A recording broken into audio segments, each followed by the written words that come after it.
Welcome Cosmic Comics, Games and Collectibles, your zen of geekism. We carry comics old and new, magazines, toys, games like Pokemon, Magic, D&D. Want Godzilla, Ultraman, Star Trek, Ninja Turtles, Funko Pops? You'll find it all here. Shop our Cosmic Sound Room and pick up a record or two. Enjoy our Comic Coffee Lounge with a cup of Sasquatch coffee while geeking out over a super cool movie on our big screen. Cosmic Comic, Games and Collectibles. Superman loves us, and so will you.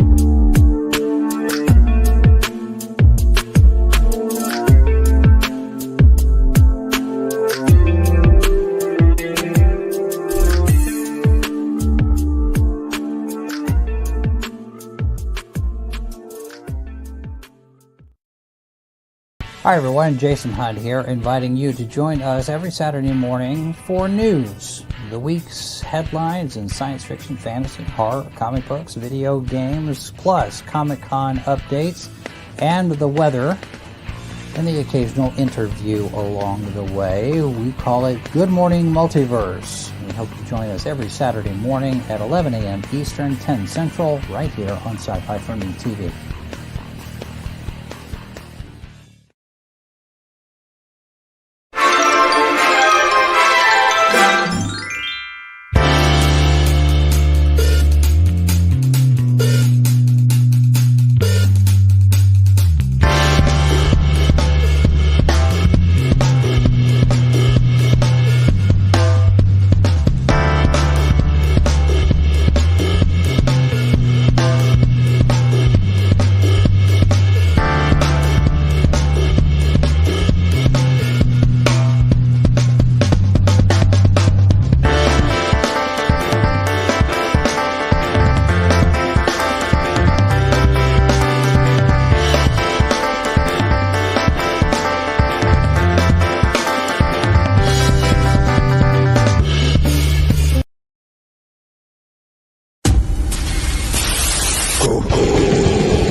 Watch this.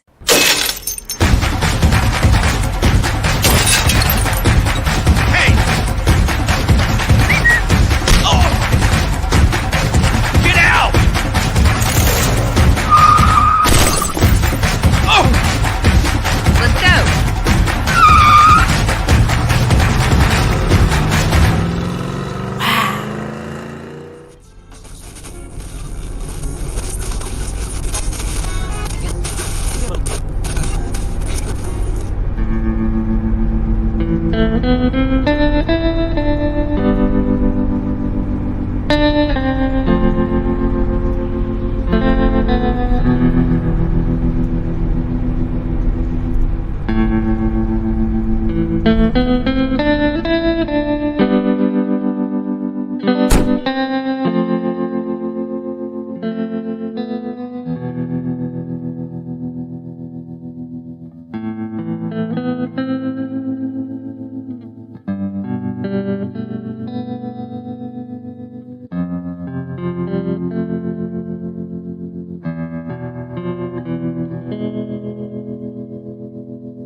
Please welcome to the Critical Blast podcast, Ms. Michelle Lodge. Hello. Michelle, thank you for coming on the show tonight. Appreciate having you here. You are a new name to me. Oh, thank you so much for having me. I told you before I ask questions because I'm in complete ignorance. You have no idea how deep that goes. So where are you coming from? And I don't mean geologically. I mean, how did you get into comics? How are you here at this point? Oh, wow. Okay. So like my whole history. Oh, not the with whole David comics, Copperfield. basically. You don't have to go that far, but you know. Okay. Oh, well, I've always loved comics and drawing, and I've always been really in love with art and visual storytelling. So comics just kind of fit the bill for me with all of that. And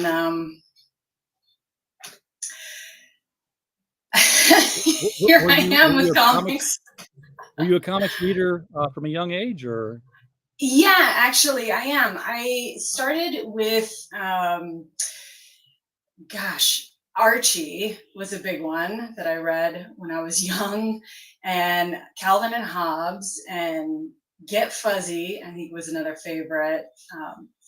But definitely, I even used to make my own comics when I was young. I don't remember how old I was, but I remember making these characters that were kind of based off of Betty and Veronica from Archie, but I called them Tina and Sabrina, and it was silly. It was a lot of fart jokes, but Tina and Sabrina, that's a strip that needs to exist. yeah, well, it does in some storage bin that my dad has somewhere, I'm sure. So yeah. So eventually you got hooked up with John here to work on this project for crowdfunding. Had you been familiar with crowdfunding? Knew what it was doing? Again, you may be a super expert on this, and I'm asking the world's most condescending questions. I don't know. Not at all. Not at all. No, I'm quite new to it, honestly, and I wish I had kind of jumped on the crowdfunding train much earlier than I actually did. But I think it was after kind of the pandemic time where John and I, we were sending out pitches and nothing was kind of taking. So, we decided to kind of go our own route on Kickstarter and just kind of make them and sell them directly that way. So that's been a really rewarding to do because there's just no barriers to that. You make what you want to make and you put it out there, and it's the upside to it is that nobody can stop you. The downside is you do it all yourself. For sure. That is the hard part, that is it's a lot. Comics are a lot to make. Yeah. And I see I don't know what your goal is going to be for the fulfillment on this one, but I see a lot of them that are set so low, and I'm like, yeah, there's no way you're making the book for that. You're eating a lot of money there of your own or something. Right. Yeah. I mean, I see that too, normally you need actually. like six. Yeah, you need like 6,000 to 8,000 if you're the writer. Now, with you being, on the team as the artist, as part of the creative, you get a little bit more leeway that way because you can say, well, I'm going to give myself a discount of some sort. But the writers, they've got to pay the artist up front most of the time, so they're already in the hole when they start the campaign, just to have something to show. Yeah, I feel for the writers out there who are doing that. It's not cheap to make comics on your own, for sure. Yeah. No, I mean, an artist's time is very valuable. If it wasn't, the writers would be doing it themselves, and we'd be looking at stick figures most of the time, which worked great for Matt Feasel. but not everybody can pull that off. Um, Yeah. you know who Matt Feasel is, though. That's the thing. That's the thing. Were you publishing any comics before you and John got together for Home Free? Well, we had actually done a webcomic together that was 300 pages. It was a whole graphic novel. It's called The Black Wall. And that was published online. And now I believe it's still available online. It's a, what do you call it? E-comic, I guess, now. A digital comic. Yeah. E-comics, digital comics, it's all comics. Is it available through a platform, or do you download it? Yeah, so right now the Black Wall is available through Gumroad. I think John is selling that on Gumroad. All the issues are there. Yeah, and then I was doing my own webcomic strip, the comedy base called Melody, and that was just kind of based on like my family life and life as a mother and that sort of thing. But as far as like publishing comics traditionally, this would be our first go at that. Okay. Technically, you're So- third. You're on issue 3 now. True. Right. And yeah, it's really exciting to see your work in print. Like, wow. So It's tell us a real. little bit about. Yeah, oh, believe me, I know the feeling when my first email came in from a publisher that said they'd accepted one of my novels. It was shout the roof off the house and everything. And then when it came in, it's like you're holding something. There's Yeah. nothing. So tell me a little bit about how the concept of Home Free came to be a thing. I mean, who thought of it first, and who invited the other on, and who told the one they were crazy? This was mostly, this was John's brainchild. So we knew that after sending out pitches and things and deciding to go the route of Kickstarter,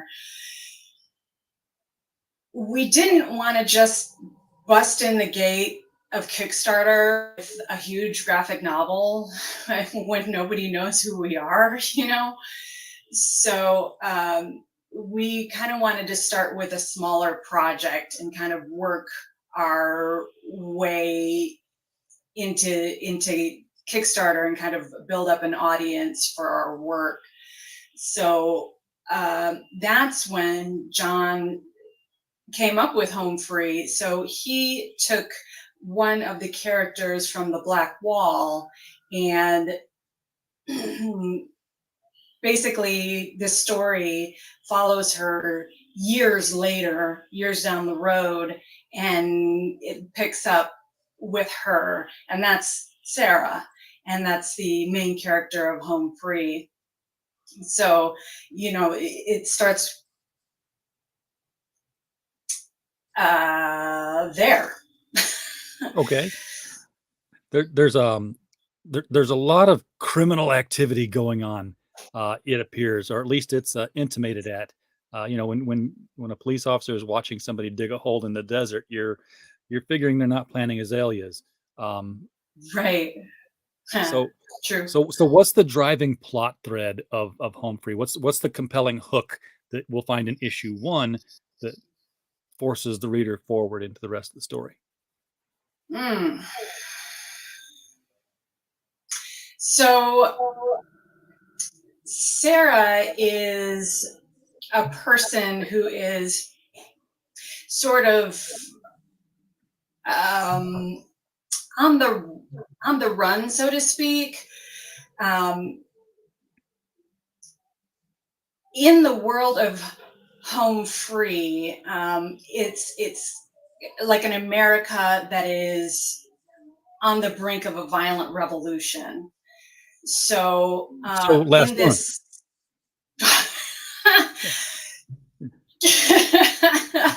It's modern Taking some time. We got it. inspiration from real life. A little less Sort clergy, of. but close. Okay. Yeah. Yeah. Yeah. So she decides that she's had it basically, and she's going to escape America. She's going to escape her her past and her life, and get out on this route to Mexico. And in doing so, she kind of finds that she needs to face her past in order to move forward. And, that's kind of what brings the story forward. And she runs into some very interesting characters and situations on the way. So it's exciting. Well, let me change the screens around here a little bit, and we'll share. First of all, we'll share the campaign page, which isn't truly a campaign page just yet. Hmm. This will be launching on November the 3rd. So everybody in the chat, if you want to be notified about this, go ahead The and click the second. little link. The second, third, I don't know what's Yeah. happening. Oh, election day. Okay. Yeah, something's coming up. I don't know. It's a Wednesday, the 2nd. Look, don't take my word for any date on this. Click the link below the video. Click that little notify me on launch button so it turns green like you see on my screen there, like I've done. And then you will get an email when it goes live, and then you won't miss out on anything. But this is Sarah in the image, I presume? Yep, that's her. And she looks like a very badass female. Is that a correct assumption? I mean, is she sort of a Linda Hamilton Terminator kind of woman, or? Oh, she is badass. She's also very much grounded in like a real person. I don't know. She feels very real. So she's not like, I don't know, like you'd read like a Superman or something. She has real weaknesses and strengths, and she is badass, but she's also mortal, if that makes sense. Right. But she's not taking any. She doesn't need rescuing. It doesn't seem like. No. She's able to fight her own battles and such. So strong female protagonist. That's the key words that sell the story, right? Right. Yeah. She's definitely strong. Now this is speaking of badass. This is a trading card. I believe this is yours. Yep. That is trading card that's going to be available as one of the rewards in the Kickstarter, and that is Sarah. Yeah, blood spattered trading cards. That's definitely a hook. Yeah, Mbarro's got it right. Ripley's another character that would be akin to what I'm seeing in Sarah here. Yes. Okay. Yeah, I could see that for sure. Just without the aliens. Yeah. Thank goodness. Now, I love this. I mean, the homage is obvious, but yes. So is this also your work? I don't know. Okay, so yes. what inspired the Sin City tribute here? Well, Home Free being a dark noir world, it kind of makes sense to do a homage to Frank Miller's work, and I also love Frank Miller. I mean, who doesn't? Well, a few people. A few people in England who didn't want him at their convention, but that was another story. Really? Oh yeah, no, I didn't hear about they that. just invited him. Whoa. Yeah, it was a real thing a couple years ago. Wow, I missed something. Kobe Kev, you're correct. That is a very neat picture. Now this is this an alternate cover, a trading card, a print? So yeah, no, that's a print, and that's also going to be one of the rewards in the Kickstarter that's available. That's so. So what is the process on drawing something like this? Because I never can tell if well, first of all, is it digital or traditional? Digital, yeah, I work Okay, digitally these days. that answers a lot of the other questions that I had because I was like, do you Okay. start with black and go with white, or do you start on white and do the black, or is it scratchboard, or but yeah, when it's digital, Ooh, it's that like, would oh, be fun. effects. Yeah, I've got a friend who's a fine artist. He's done scratchboard stuff before for a comic. Uh, he was working on about 30 years ago. Um, Fun concept. Troy, you need to bring Blackbird back, and we'll crowdfund it together. Um, you have kids. Oh yeah, can you hear them?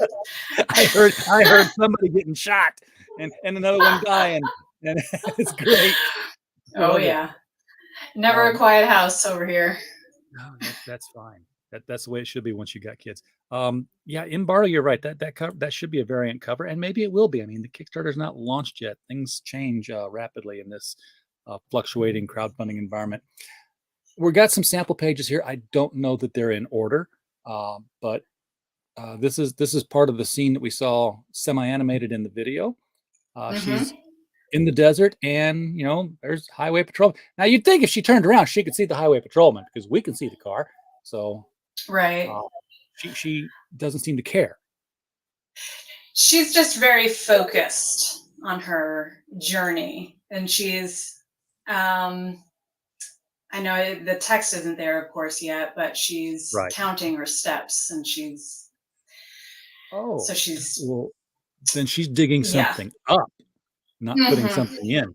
It's a Right. withdrawal, not a deposit. Okay, That's so right. that changes the perspective I had of the story earlier because I thought she had a body that she had to get rid of when I saw the Yep. video. Oh yeah. Well, Possibly, um, possibly both. It could be a split deposit. I need to deposit $300 and get 150 back out in cash, please. Um, yeah. So this is her kind of coming to her destination here, and you'll see there's some tents there, and it's sort of a dilapidated or kind of a ghost gas station, okay, and my she's all my display is on the secondary monitor over here. So if I'm like showing you my ear, it's because I'm actually looking at the picture we're talking about. oh, okay. That's okay.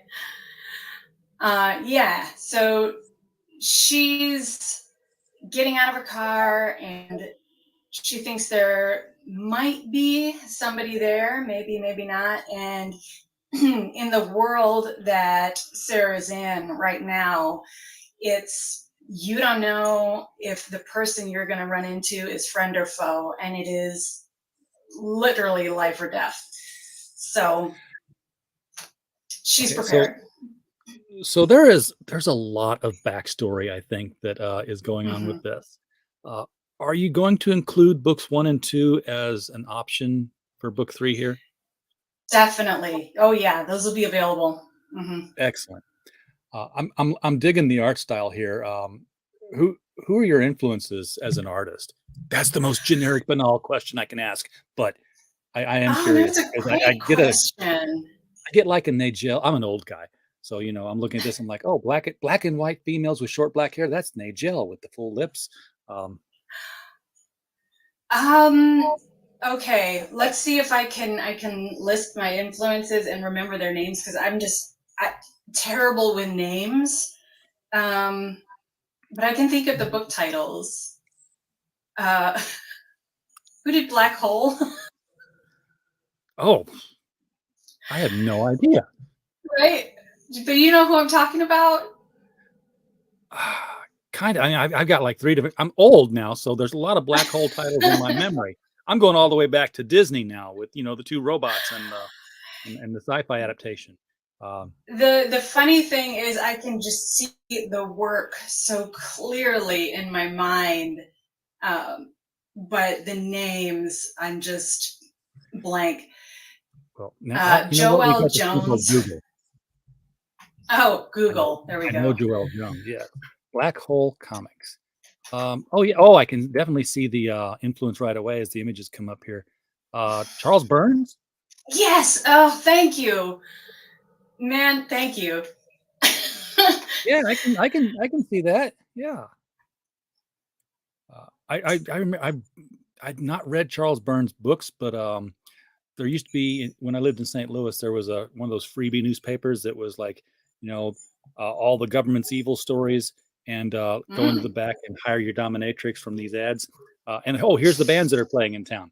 Um, but they always ran these indie strips. Matt Groening's Life in Hell was one of the strips, and Okay. Charles Burns is I can't remember the name of the strip now, but it was some hero with a really weird, screwed up face all the time.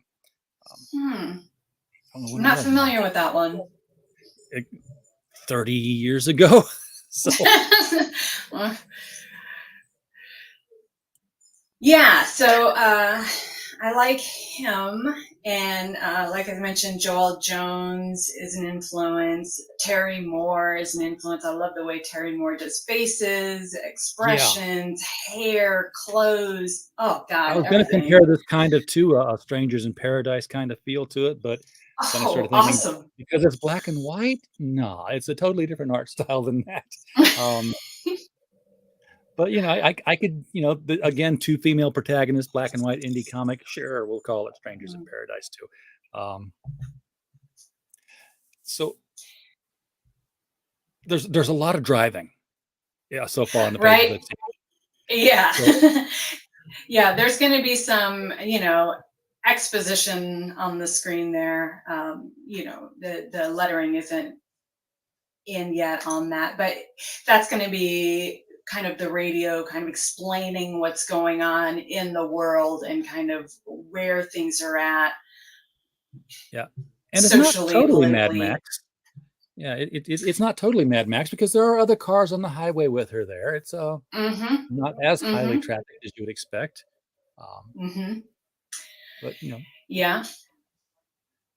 there is life. It's not quite okay. Here she's getting the shovel out of the trunk. So like I said, these pages probably aren't quite in order. Uh, but Oh, right. Yeah. No, they're not. Yeah. So this would have been before she's going to on her drive, basically. right. And I like Yep. the way you've got the panels framed here because like you start that first panel, that shovel stands out stark against the background. It's like, you know, even if I didn't know in advance that that's what she's going to do, I'm like, that's Chekhov's gun right there. That shovel is going to end up in the story somewhere. Oh, And yeah. of course, later it does.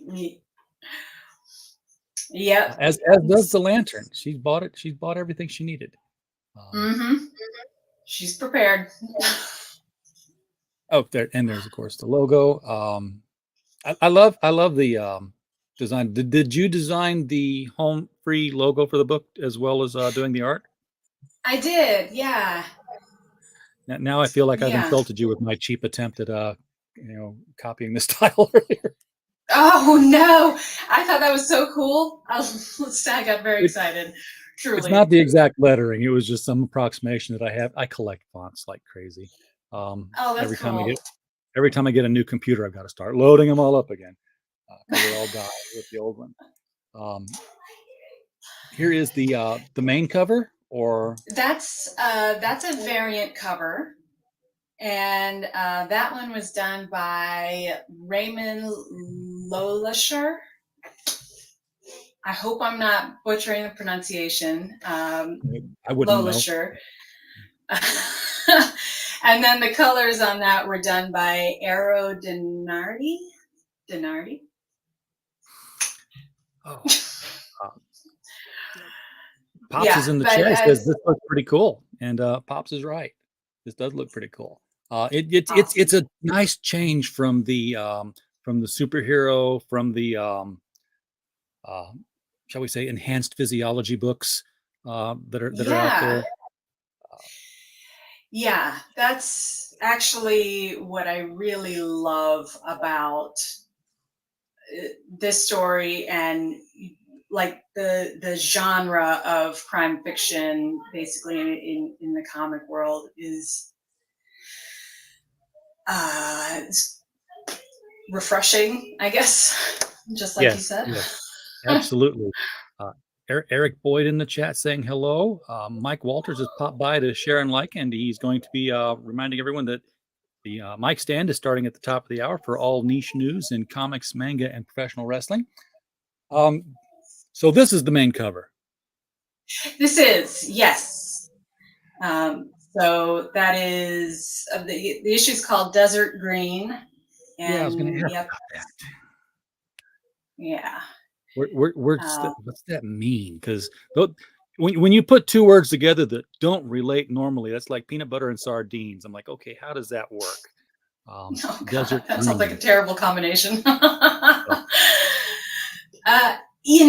That's a good question. I can only speculate because, of course, this was titled by John. She's going into the desert and she's looking for green, meaning money. There you go. Okay. So that's my guess. John might have a completely different answer for that. I like the there's a little bit of foreshadowing on this because she's Mm-hmm. walking to the desert, but behind her there's this it looks like there's this gathering storm that's coming together. And Mm-hmm. yeah, you can tell there's stars up there, so you can tell it's night, but there's this dark cloud. Not only is it a cloud, but for all you Rorschach test takers out there, this cloud is definitely forming into some sort of a skull shape. So there's there's an omen behind this of things to come. 100%. Yeah. This So issue. if you meant that on purpose, it worked. Oh, good. Yes. Good. I did. Yeah, this issue is a real turning point in the whole story, as a series. This one really takes a new direction, pretty much. Series. Let's stop on that for just a minute, because is this a limited run story, or is this something that's going to be from one adventure to the other as we follow Sarah around proto-fascist America? Well, that would be fun, but it's 5 issues, and then that's a closed story. At least we don't have any plans to go farther than that on this. Yeah. But since she came from one other story, then there could still be other stories featuring her in this world. So perhaps. Yeah, I guess I never thought of that, but no, it's just 5 issues for this. Is there run. Is there plans? Yes, I write words for a living. Are there plans to combine the 5 into a sort of a trade paperback when it's all over? I'd like to do that. Yeah, I hope we can do that. That would be really good. So if all goes well and these are, the Kickstarters are all successfully completed, I would like to see us do a special edition with all of them. That would be great. How big is the book as far as page count goes? Is it standard floppy or novella sort of graphic novel length? So yeah, this one is standard floppy, as well as the first 2, and the last issues are going to be slightly longer, just over the standard floppy page count, but not quite to the novella point. Okay. We'll save that for the potential trade then. As an artist, what is your I'm going to say page rate, and I don't mean what do you get paid. I mean how fast. How fast do you turn the work around? Oh gosh. That's hard to gauge when because I have ADD, and the benefit to ADD is like hyper focus. So when I can zoom hyper focus into a page, like I can get it done pretty quickly. And then there's days where that that isn't so much in my control, and it's a bit more of a fight.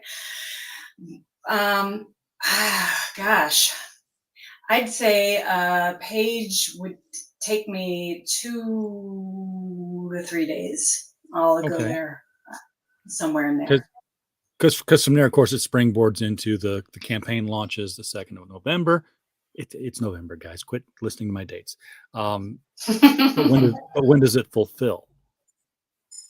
Okay, so we are looking at fulfillment is, I think, January, February, maybe somewhere around there. Yeah. Okay, so a month to And run it, a month to print it, and it's out the door. yeah, yeah, yeah. When we're working with Print Ninja, and they just got a printer area center in the U.S. So Good. their fulfillment is so much faster than it used to be. Now, Because on the first issue, we used them, and it took like 3 months for them to ship the book. okay, Wow. yeah, because they were shipping out of China, which has Mhm. always been the biggest detriment to Print Ninja was like, oh, it's in China, dudes. Yeah. But if they're printing here now, that's a different story entirely. When you say Yeah. fulfillment, that means different things to different people. And to the guy whose job it is fulfilling people's campaigns, like I'm surrounded by cardboard boxes and a label printer right now Mm. for a huge campaign I'm fulfilling for someone else.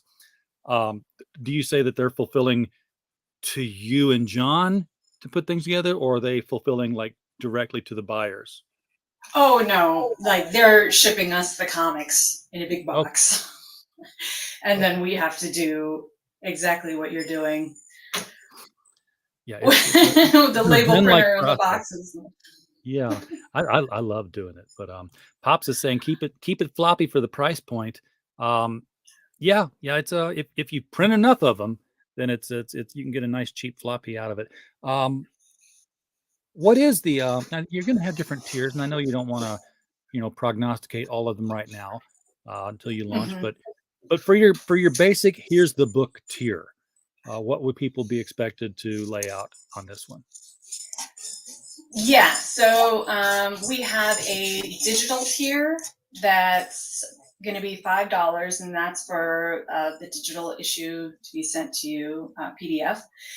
And then for the physical book, that's going to be $10, and that includes Okay. shipping.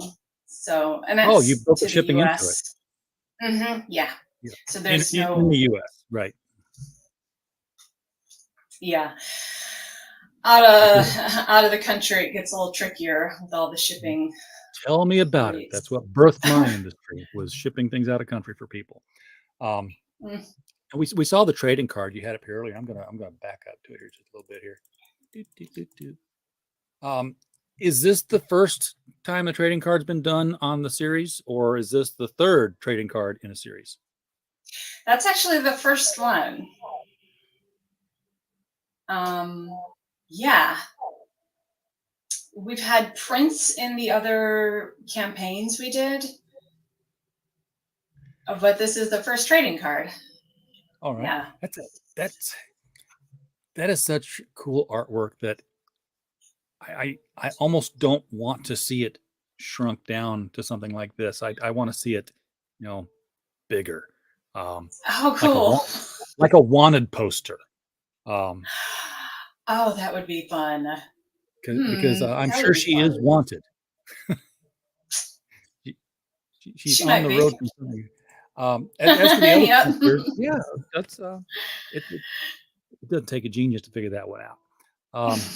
When you say prints, now how big are these? Are they like they fit into the Gemini with the comic size prints, or twice that Nope. folded over, rolled up? No. So these will be 11 by 17, and we ship them in rigid envelopes. and we've had good luck with those getting out, getting to everyone safely. No issues with 12 by 18 boxes that. right here. Oh, you got Yes, 12 by 18 by 1. I sent them out. awesome. That's and I was out. I'm also out of Geminis at the moment here, so I've got about 800 Gemini mailers coming to me in the mail this week. Oh wow. With no idea where I'm going to put them. I have not a Oh clue. no. I may be out in the yard folding comics, but we'll see. They do take up Good. a surprising amount of space. It's amazing here. I mean, okay, so like you can see the little zip up closet behind me here in this office. I've got a Yeah. stack of comics that's about waist high, and behind it a stack of comics that's about waist high. So I've got 2 layers Wow. between me and my closet. So fortunately, I had like 3 days worth of laundry in the basket. I just do the laundry every 3 days, and I fold it on the foot of the bed. And I'm like, there's no getting into my closet until these are gone. It's like the flood in Methuselah. It cannot come until he's gone. So Wow. I'm motivated to get things Yeah. out the door. You have your work cut out for you. My I goodness. do. And in the meantime, I've got 2 more projects coming in that'll get here before these are done. Wow. I love it. Happy to do it. Imbarta says that should be the cover. Maybe I think he's still talking about the card, but that should be the cover for the trade paperback. That would be very cool to have that up there too for the cover for that. Not sure where you'd put the logo. You definitely want that continental background for the logo on it. They haven't met your mailman. Oh no. You got a Ace Ventura in your township there? Oh yeah. Well, my mail lady is wonderful. Apparently they have assessments. The mail carriers get assessed on how many Oh. cartons they pick up on their route to determine, is your route worth it? Can we give it to someone else? Because if we got 2 people who aren't doing much, then one person can do it all. Or are you not being paid enough? And the week she was being assessed was the first week we started shipping physical product after working for a year, laying the groundwork. And she came up and there's just like buckets of things to carry. She's like, bless you. Oh. you just saved my job, kind of sort of thing. And hopefully she got a good raise out of it because we've kept her busy ever since. Wow. I didn't know it worked like that. That is good to know. I was Yeah, kind so, of bothering the mail person by like putting stuff out like, oh, I hope they can take it. Oh yeah, I've got her. She's in my phone. She's like, here's my text number. Text me whenever you're gonna have stuff out there, and I'll know to bring the bigger truck. Oh, that's awesome. But yeah, if you're taking your comics to the post office directly, Mm-hmm. you're doing your mail carrier a disservice. If you love your mail carrier, let them get more highly assessed. They say you're on a highly trafficked route. You deserve more money. Wow. That is great to know. Thank you. And he's right. Yes, the logo for the cover should be like a wanted stamp. But then you got to change the logo. I still like it just as a wanted poster. In fact, I'll probably play around with that tonight now that I see it in my head. For a variant, it would be pretty cool. I mean, the logo could change just for the variant to look different. Anyway, that's just an idea. I don't know. I'm traditional when it comes to sticking with the branding. Anytime a comic book changes its logo, even just slightly, I'm like, I just got used to that one. My ideal DC comic still has a black and white checkerboard across the top of the border. So I don't. I see what you mean. I don't deal with change. Well, Geminis don't survive sometimes. No. My Really? Gemini. Well, That's surprising. if you have They're if you have a sturdy. mail carrier who tries to bend it to get it into your mailbox, then no. But I put all my Geminis in. Here we are. Everything's in easy reach. all my Geminis go in a 13 by 10 poly mailer bag. So if your mail carrier is someone who says, well, I can't fit this Gemini in the mailbox, I'll throw it up on your front porch, whether it's pouring down rain or not. Those things will not let water get in them. I know, because I've seen it happen. That's smart. So, well, no, it's smartness is just, having been stupid long enough until you got burned by it. Now I sent out a delivery to one of our clients.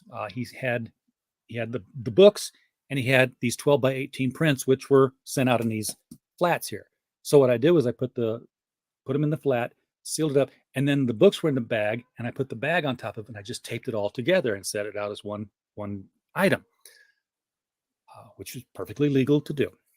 Well, one guy got his, and the mail carrier or somebody baptized the book in motor oil. I mean, it was like soaked halfway up, and it was you could tell it was viscous, and like his mail carrier put it in a plastic bag and tied the bag up and delivered it that way rather than get motor oil everything. The books were gorgeous. Came out with no problem at all because they were in these poly bags, and you can't see it. It's on the wall back here, but sometimes our clients want their logo printed on the poly bag, and this client did. So we put them all in there. And because the books were fine and I had to replace the prints, I'm like, from now on, everything's going in a poly bag. So yeah, even these 18 by 12 by 1 boxes will go in an 18 by 12 poly bag. Because make it as hard to destroy as possible. Right. That's smart. That's really smart. Yeah, Wow. no, the difference in logo will be good to separate it so no confusion. Well, yeah, you're not getting the floppy that way. I got screwed over thinking I was getting a single issue, so I kind of felt like, okay, so if that helps you tell that it's a trade paperback and not the floppy, because I would tell by the thickness of the book, but on a straight on 2-dimensional view on a screen, I get it. You would be able to tell that it's different from the floppies. You don't want to buy it and find out it's something you already got. Oh yeah, that would be yeah. So with a November kickoff, January delivery, when's the next kickoff? I mean, what's your cycle on these things? Have you kept it to how many per year? So we want to have this whole series completed by the end of next year. So, yeah, we'll be doing the next 2 next year. I don't think we've really hammered out exactly when that's going to happen, but we just know it's not going to be too long before the next one. How long did it take the previous two? When did you start the first one? When did you kick off issue 1? That's a good question. It's When been did we do that? 84 years. I know. Seriously, I have such a strange concept of time.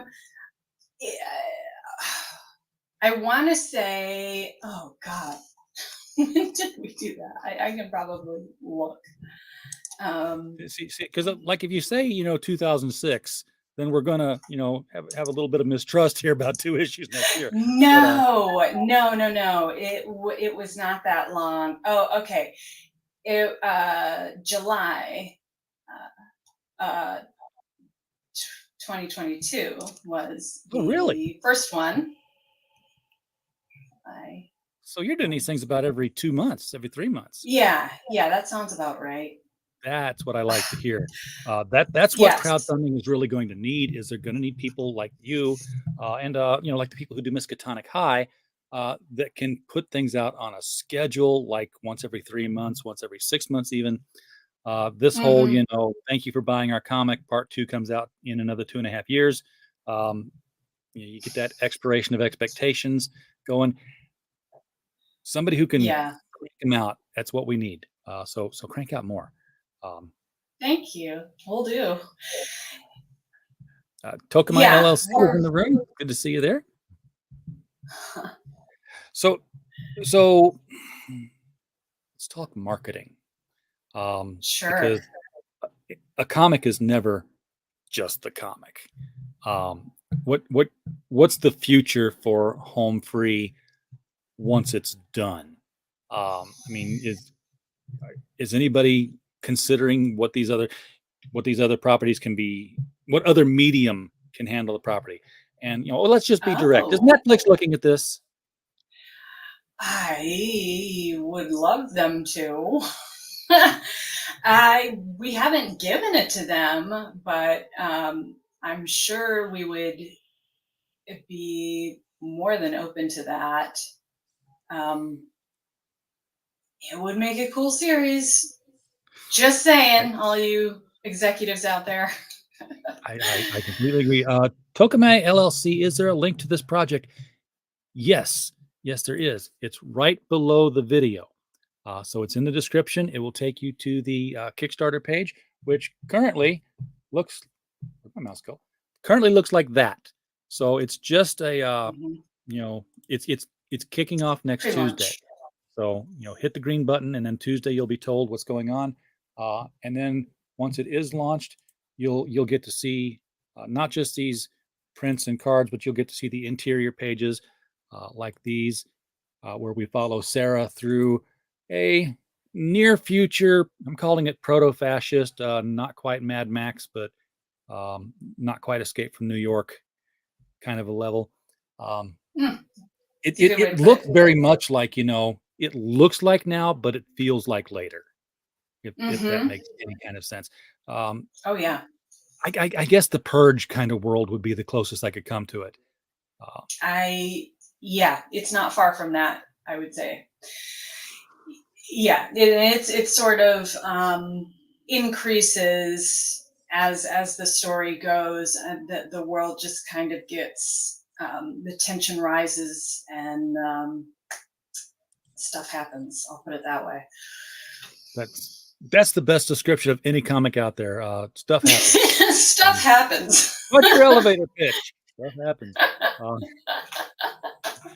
Well, yeah, that the most wonderful thing about the way John writes his stories is that it's, when I read them, I can never predict what's going to happen ever. Okay. I mean, you sent me a script, and then I've started it going, okay, this is going to happen, and then whoop, nope. It's awesome. So that brings me up to two different questions. First of all, has he sent you the entire script, or does he send it to you an issue at a time? Well, it was an issue at the time, but yeah, I've gotten the whole thing at this point. So okay. So yeah. I'm guessing, I don't know for sure though, but as an artist, do you sit down and read the whole thing before you start on page 1, panel 1? Because you might need to know what's going to happen 6 pages down the road, so that you don't have to go back and redraw page 2 because, oh, this is going to happen and this had to be in the background now. Yes. Yeah. No, John's great about sending me complete scripts to work from, and yeah, I always read them front to back beforehand. I think it's important too, because like you said, you could miss something, or portray the tone wrong. Yeah. So I hear you. yeah, because you could a wrong tone, you could have people laughing. They're sitting in their seats and benches, and they're laughing and carrying on. And then you get to the next page, and there's in the casket at the front of the room. Oh crap, we're at a funeral. Let's go back and change that. Yeah. Unless he intentionally says they're laughing and carrying on. Totally different thing. So I think we've talked this one into the ground enough to where she's going to have to dig it up when she goes and gets her desert green. But everybody, link, like I said, below, click the notify me now, and you'll get an email Tuesday saying that Home Free Volume 3 is ready for launch, and you will also be able to get 1 and 2. I think the campaign even Yep. says that it's 1 through 3. If I were to look at it Yep. one more time, yes, it is issues 1 through 3. So, get them all. They're 22-page floppies, $10 a floppy, probably a deal if you get 1 through 3. Yep. So, as is often the case, Mhm. I'm interested. I'm intrigued. I like noir comics and I like floppies. We also I have a think tier. Sorry, I didn't mean to cut you off. No, you go. We also have a tier where you can be in the comic, like you can be a character in the comic in the Those- next those are issue. popular. So if you've ever wanted to be a comic character, now's your chance.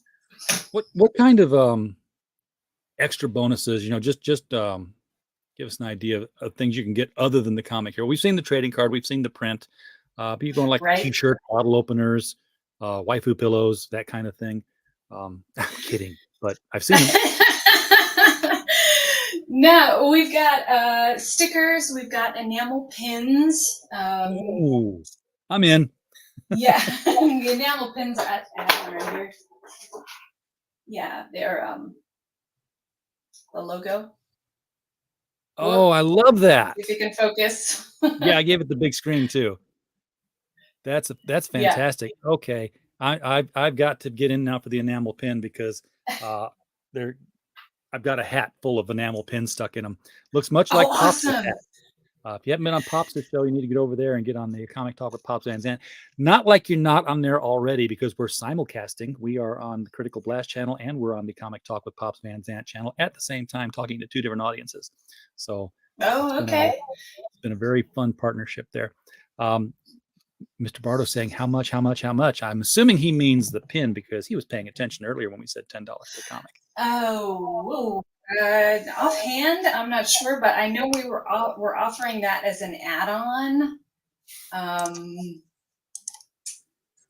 Yeah, I couldn't say for sure, but follow the project when we launch. You'll be able to see everything, and we're not gouging. Yeah, so everything's going to be reasonable. So. Yep. All right. Tokame, rewind. We've been the pictures we were showing you earlier. One is a trading card. The full front face there is a trading card. The Frank Miller homage is a print, 11 by 17. It's going to look beautiful. But yes, it does sound fantastic. So click the button now, and then Tuesday you'll get your email reminding you to go and pick a pledge. I'm going to be picking a pledge on this one. I don't always say that out loud on the shows. It's like, oh, he always says he's going to buy, because I don't always say I'm going to buy. There's a lot of times I'm like, so if you're interested in this, be sure to click the link. But when I say I'm going to buy, I actually do buy. Well, thank you. We appreciate the support. Especially if you're going to have some. There's 2 things that will draw me to a comic if I'm anywhere near intrigued in it at all. One is enamel pins, and 2 is refrigerator magnets. I don't know. I used to be all sticker guy, and then my laptop died and was useless, and I realized that all 30 of those stickers on the back of the screen are gone now. Yeah, collection. My refrigerator died. I just moved the magnets. That's a really good point. Yeah, we'll have to think about that for the next issue. Magnets. Sticker mule die cut floppy magnets of the logo. Works out great. All right. They're cheap little tchotchkes, and people love them. Plus, they look at them every day when they go get stuff out of there, because we all eat, and that's where we keep our food. Okay, Michelle, thank you so much for bringing Home Free to the channel tonight. It's been a real pleasure talking with you and learning about this project. Thank you so much. Yeah, magnets are where it's at. All right. If you Good to know. are 3 weeks in and you'd like to come back on and bring John with you if you can, and talk about it further as we're in the campaign, be happy to have you. We'll make space for you. Thank you everybody so much. You're very welcome. Everybody in the chat, thank you so much for being here tonight. We don't have a show without you. We're just a podcast falling in the woods. And while you were here, as always, we just hope you had a blast. Good night, everybody.